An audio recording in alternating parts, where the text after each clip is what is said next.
what's important for me to say is just thank you to everyone who's believed in me, who's defended me, who's supported my family. Thank you for being there for me.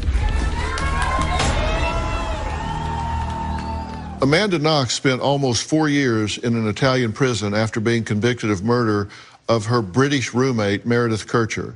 Now Amanda has become an advocate for those who are wrongly convicted, and she's joining us today. Now, she's working with Jason Flom, a music executive best known for working with hugely famous musicians like the Rolling Stones and Katy Perry, but he was looking for more.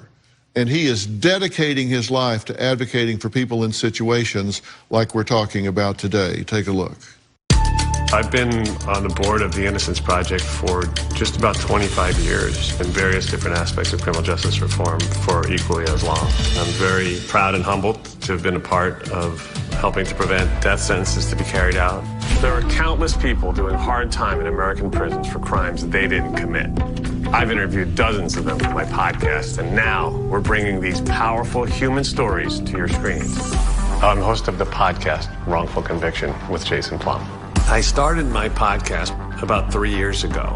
I thought if I can help exonerees share their stories, and in so doing, help to prevent even one wrongful conviction from happening in the future, then let's do that. You know, the alibis that you had that were basically airtight, yes, never made it in front of a jury. Sure, right.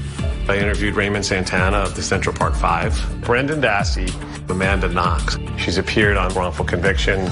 We also work together bringing awareness to these issues. She's a wonderful advocate, a wonderful public speaker, just a beautiful person, and I'm lucky to have her in my life. After your conviction was overturned, you remained in prison for several years. I remained in jail for over three and a half years.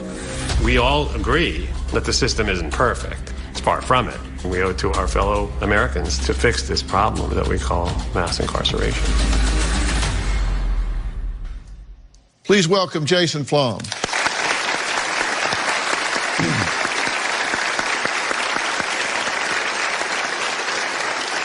Jason, you've been at this for over 25 years now, and you've talked to so many of these people, some still in, some that have been exonerated, and there are some commonalities among these cases.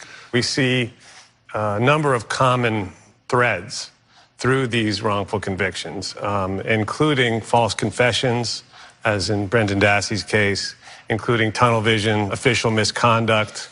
Eyewitness misidentification is the #1 leading cause of wrongful convictions. Those are just some of the factors. And you've gotten 30, 40 people out of prison that were convicted and ultimately were exonerated, and that's got to feel good. I mean, all humility aside, that's got to feel good. Oh, there's no better feeling that I know. I mean, you saw in the clip there, I walked Lenny Singleton out of prison, and you know, it's an unbelievable feeling to know that you can have that type of an impact on somebody's life. And to your great credit, you know, what you're doing for Rodney is transformative. I mean, nothing less. And it's incredible to see the outpouring of support from people in your audience, among so many others, who have, you know, learned about this horrible injustice from you, and now and then taken action and signed. How many signatures do we have on the petition now? Millions. On 3 million. 3 million strangers who are coming and making their voice heard.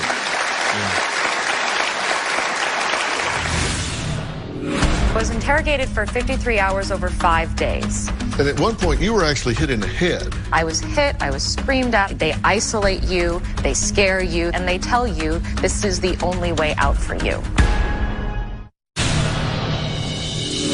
Anything that I said, they either said I was wrong and I was lying.